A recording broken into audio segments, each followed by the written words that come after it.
For 3 days in March 2011, a town of 22,000 people simply vanished. Not literally, the buildings remained, the streets stayed paved. But the people, dozens, perhaps hundreds, were gone. And for 3 years, no one talked about it. A Texas Border Patrol officer receives a call on March 21st. A woman, hysterical, screaming in Spanish. Her parents haven't answered their phone in 2 days. Her brother, her cousins, silent. She's calling from Houston. She can't reach anyone in Allende. The officer takes notes. Standard procedure, missing persons report. He files it. Then another call. Same story, different family. Then 5 more. Then 12. By the end of the week, the calls stop. Not because the families are found, because there's no one left to call. To understand how a town disappears, you have to go back 3 months, to a small office in Dallas, Texas, where a decision was made that would turn surnames into death sentences. December 2010, the Drug Enforcement Administration is running an operation called Too Legit to Quit. The target, Los Zetas cartel's financial networks. Money flows north across the border, gets cleaned through shell companies, flows back south as operational capital. The DEA wants to choke the pipeline. To do that, they need inside information. Special Agent Richard Martinez has been working a source for months. Jose Vasquez Jr., known by his cartel nickname El Diablo. Small-time operator, transport coordinator, deeply in debt. The kind of man who can be flipped with the right pressure. Martinez applies that pressure. Federal charges, 20 years minimum. Or immunity, witness protection, a new life. Vasquez folds, and when he folds, he brings gold. BlackBerry PIN numbers. Direct communication channels to Miguel Trevino Morales and his brother Omar. Z40 and Z42, the operational commanders of Los Zetas. These aren't just phone numbers. They're keys to the entire command structure. Real-time intelligence, locations, operations, financial transfers. But Vasquez isn't alone. 2 more sources emerge from the Allende area. Jose Luis Garza Gaitan, a mid-level operative involved in logistics. Hector Moreno Villanueva, connected to local distribution. Both men make the same calculation Vasquez did. Both men provide the same kind of intelligence. Names, numbers, networks. For the DEA, this is an operational triumph. 3 independent sources, all confirming the same intelligence picture. The Trevino brothers' entire communication infrastructure mapped and monitored. Martinez knows what he has. He also knows what it could cost. Because there's a problem, a structural problem that's plagued cross-border drug enforcement for decades. The DEA can collect intelligence on Mexican soil, but they can't act on it. They need the Mexican government to make arrests, conduct raids, execute warrants. That means sharing information with Mexican law enforcement, specifically with a unit called the Sensitive Investigative Unit, a vetted task force trained and funded by the United States. Vetted, in theory. Agent Martinez raises a red flag. The SIU has a history, leaks, compromised personnel. Information that goes in doesn't always stay contained. In 2008, a DEA operation collapsed after SIU officers tipped off targets hours before a coordinated raid. In 2009, the same thing. The unit isn't just compromised, it's structurally porous. Martinez's assessment is clear. Do not share this intelligence with the SIU. The risk is too high. His superiors disagree. The intelligence is too valuable to sit on. The Trevino brothers are high-value targets. If the DEA doesn't share, the operation stalls. Policy wins. The intelligence gets packaged, encrypted, and sent south. It takes less than a week for the information to reach Miguel Trevino. Standard procedure, one can assume, would involve the intelligence passing through multiple handlers. SIU officers brief their superiors. Those superiors brief federal police commanders. Somewhere in that chain, someone makes a phone call, a text message, a coded signal. The details aren't public record, but the outcome is. Miguel Trevino, Z40, learns that 3 men betrayed him. He learns their names. Jose Vasquez, Jose Luis Garza Gaitan, Hector Moreno Villanueva. And he decides to make an example. To understand the scale of what happens next, you need to understand who Miguel Trevino was. Not just a cartel leader, a psychological weapon. The Zetas were founded in the late 1990s by deserters from Mexico's special forces, elite soldiers trained by American and Israeli advisors who took that training and turned it against the state. They started as enforcers for the Gulf Cartel. By 2010, they'd split off, become independent, and evolved into something darker. Other cartels killed rivals. The Zetas killed systems. They didn't just murder, they erased families, bloodlines, entire social networks. Their brand was terror, calculated, systematic, industrial-scale terror, and Miguel Trevino was the architect of that brand. He wasn't the founder, he wasn't the most educated, but he understood something fundamental about control in a fragmented state. Brutality, applied consistently and publicly, creates a form of governance. It establishes rules. It communicates consequences. It turns populations into self-policing units, too terrified to resist or report. Trevino's reputation was built on stories. Some verified, some legend, all effective. Dissidents fed to lions, informants boiled alive, entire villages depopulated as warnings. Whether every story was true didn't matter. The perception did. And the perception was, betrayal equals extinction. So when Trevino learns about the three informants, he doesn't just order their deaths, he orders an erasure. Not just the men, everyone connected to them, wives, children, parents, anyone who shares their surnames. Garza, Gaitan, Moreno, Villanueva. The logic is medieval, collective punishment, blood guilt, a message written in genealogies. Allende is chosen for a reason. It's a small city in northern Coahuila, 40 minutes from the Texas border. Population around 22,000 ton. Quiet, agricultural. The kind of place where families have deep roots. The Garza family in particular has been there for generations, extended networks, dozens of households, which makes it perfect for Trevino's purposes. Maximum impact, total control, and critically, it's Zeta's territory. Every institution from the police to the municipal government is either compromised or complicit. Friday, March 18, 2011. Just before 7 p.m. A convoy of pickup trucks rolls through the northern entrance of Allende. No attempt at stealth, 50 vehicles, perhaps more. Witnesses later describe them as moving in formation. Military precision, the lead trucks carry armed men in tactical gear. The rear trucks carry equipment, drums, diesel fuel, shovels. The convoy splits into smaller teams. Each team has a destination. Each destination has a name. Municipal police officers are already in position. Some actively participate, guiding sicarios to specific addresses. Others simply ensure no one interferes.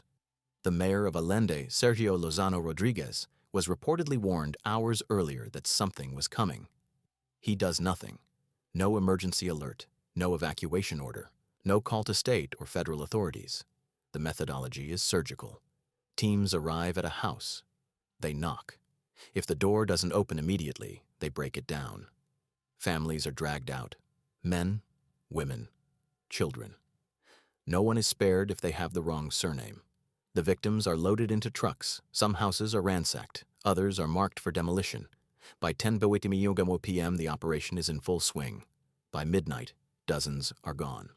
Saturday, March 19th. The operation expands, not just Allende, surrounding towns. Villa Union, Piedras Negras.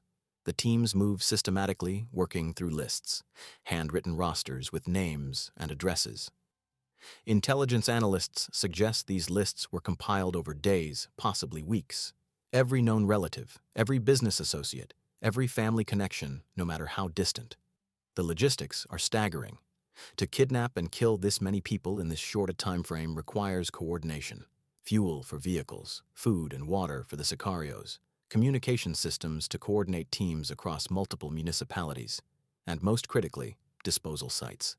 The Zetas controlled several ranches outside Allende, large properties, isolated with existing infrastructure, barns, storage facilities, industrial equipment.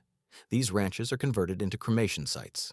Witnesses who escaped, and there were a few, describe oil drums filled with diesel fuel, bodies stacked inside, burned for hours until nothing identifiable remains. Other reports mention ovens, makeshift furnaces built from brick and metal, fueled by wood and accelerant. This wasn't improvised. The scale suggests pre-planning.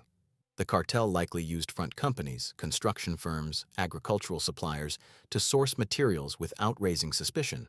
Standard practice for organized crime groups operating with territorial control would involve leveraging legitimate businesses for logistical support. In Coahuila, the Zetas owned or controlled dozens of such companies. The incineration process is methodical. temperatures high enough to destroy bone, ashes scattered or buried. In some cases, heavy machinery is brought in. Bulldozers, excavators. Entire homes are demolished. Walls knocked down, foundations dug up, the rubble buried or hauled away. The goal isn't just to kill, it's to erase. To make the victims vanish so completely that even forensic recovery becomes impossible. Sunday, March 20th. The operation continues. By now, the silence in Allende is absolute. No emergency calls are logged, no police reports filed. The municipal government is either complicit or paralyzed. Residents who survive describe a ghostly quiet, streets empty, businesses closed. The only movement is the cartel's trucks, still working through their lists. By Sunday night, the convoy pulls out. The operation is complete. The teams disperse. The ranches are cleaned. The trucks are burned or repainted. And Allende is left with a hole, not a physical one. You could drive through the town and see nothing obviously wrong, but a demographic hole. Families gone. Entire extended networks vanished. Houses abandoned. Doors still open. Meals still on tables. The Mexican military is informed within 48 hours. A tip comes through channels, possibly from a survivor who fled north. The military conducts an investigation. They find the ranches. They find the cremation sites. Piles of ash. Fragments of bone. Spent shell casings. Evidence of systematic execution and disposal. They do nothing. No federal response. No arrests. No public acknowledgement. The official explanation, when one is eventually offered, is bureaucratic. Jurisdictional confusion. Insufficient evidence, ongoing investigation, the kind of language governments use when they want something to disappear. And it works. For 3 years, the Allende massacre remains a rumor. Families of the disappeared are afraid to speak. Journalists who ask questions are threatened. Local officials deny anything happened. The federal government is silent. Even the DEA, whose intelligence leak triggered the massacre, conducts no internal investigation. No agents are disciplined. No policies are changed. The operation that led to Allende, Operation Too Legit to Quit, is considered a success. The Trevino brothers are eventually captured years later, and the case is closed. It's not until 2014 that the story breaks. A joint investigation by ProPublica, National Geographic, and Mexican journalists finally pieces together what happened. Interviews with survivors, forensic analysis of the cremation sites, testimony from low-level cartel members arrested on unrelated charges. The picture that emerges is one of coordinated state-enabled genocide. The death toll is contested. Official Mexican records list 42 victims. Survivor testimony suggests at least 60. Some estimates go as high as 300. The variance isn't surprising. When bodies are incinerated and scattered, when entire families disappear without a trace, accurate counts become impossible. What's certain is the scale. Dozens of people, at minimum. Entire family trees pruned. Bloodlines erased. The survivors carry a specific kind of trauma. Not just grief, terror. Many fled Allende and never returned. Those who stayed live in a town that refuses to acknowledge what happened. There's a monument now in the town plaza, a simple stone marker with names engraved. But the list is incomplete. Many families are too afraid to add their loved ones' names. The fear persists years later that speaking up will invite retaliation. One family's story illustrates the scope. The Garza family, one of the primary targets. Before March 2011, they were a large extended clan. Grandparents, parents, children, cousins, in-laws. Dozens of people across multiple households. After the massacre, fewer than 10 survived. The rest, gone. No bodies recovered. No funerals held. Just absence. A family that existed for generations, reduced to a handful of traumatized individuals scattered across Mexico and Texas. This is the invisible kill chain. A decision made in Dallas, a leak in Mexico City, a convoy in Coahuila, and 3 days later, a town bleeding from wounds no one will acknowledge. The chain starts with policy, interagency cooperation, intelligence sharing. The logic is sound. Cartels operate across borders, so enforcement must too. But the execution reveals a darker calculus.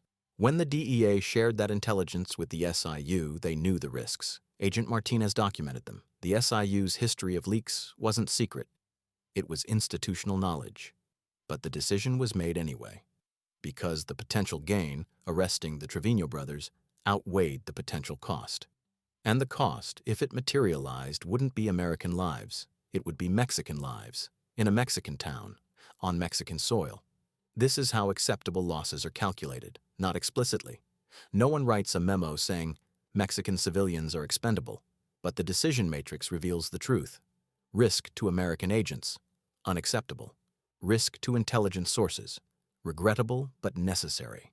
Risk to unnamed civilians in a foreign country, not significant enough to change policy. The Allende massacre is what happens when that calculus is applied.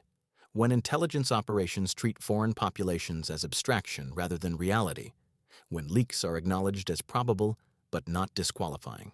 When the distance between a Dallas office and a Coahuila ranch is measured in bureaucratic layers rather than human consequence. And the aftermath confirms it. No congressional hearing, no DEA reform, no diplomatic pressure on Mexico to investigate. The massacre is treated as a cartel problem, not a policy failure. As if the violence existed in a vacuum, unconnected to the American drug war that fuels it. The Mexican government's complicity is more direct but no less revealing. The military knew within 48 hours. They had evidence, they had jurisdiction. They chose silence. Why? Because acknowledging the massacre would mean acknowledging the depth of cartel control in Coahuila. It would mean admitting that entire municipalities operate outside federal authority, that mayors, police chiefs, and judges answer to Z40 before they answer to Mexico City. It's a kind of state failure that can't be publicly acknowledged without collapsing the fiction of sovereignty. So instead, the massacre is buried, literally and figuratively. The bodies are ash, the records are sealed, the witnesses are silent, and the state pretends it never happened. There's a monument in Allende now, erected in 2014 after the story went public. A simple stone, maybe 6 feet tall, in the town plaza. Names carved into the surface. 42 names. The official count. Families added names later, unofficially, with paint and markers. The monument is both memorial and accusation, a reminder that the disappeared existed, that they had names, that someone remembers. But most families haven't added names, too afraid, too uncertain. Some because they don't know if their loved ones are truly dead, no bodies were ever recovered. Others because they fear that publicly mourning will mark them as next. The terror that seized Allende in March 2011 hasn't fully lifted. It's quieter now, subtler, but it persists. The Trevino brothers were eventually captured. Miguel in 2013, Omar in 2015. Both are serving life sentences in Mexican maximum security prisons. Both were convicted of multiple murders, money laundering, organized crime. Neither was ever charged in connection with Allende. The massacre isn't mentioned in their indictments. Legally, officially, it doesn't exist. This is the architecture of erasure. Not just the physical destruction, the bureaucratic, legal, institutional erasure that follows. The massacre is removed from the record, excluded from the case files, omitted from the history. And in that omission, a question emerges. If a town is wiped out and no one is held accountable, did it really happen? If hundreds die and the death toll is officially listed as dozens, which number is true? If intelligence sharing leads directly to civilian deaths but no policy changes, what does that reveal about the value we place on those lives? The drug war is often framed as a battle, cartels versus governments, good versus evil. But Allende reveals a different structure. It's not a battle. It's a system. A transnational machine where American demand meets Mexican supply, and the violence is produced as byproduct. The machine has operators on both sides of the border, DEA agents, cartel leaders, corrupt police, complicit politicians.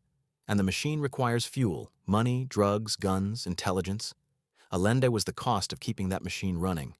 3 informants made a deal. The DEA got intelligence. The intelligence leaked.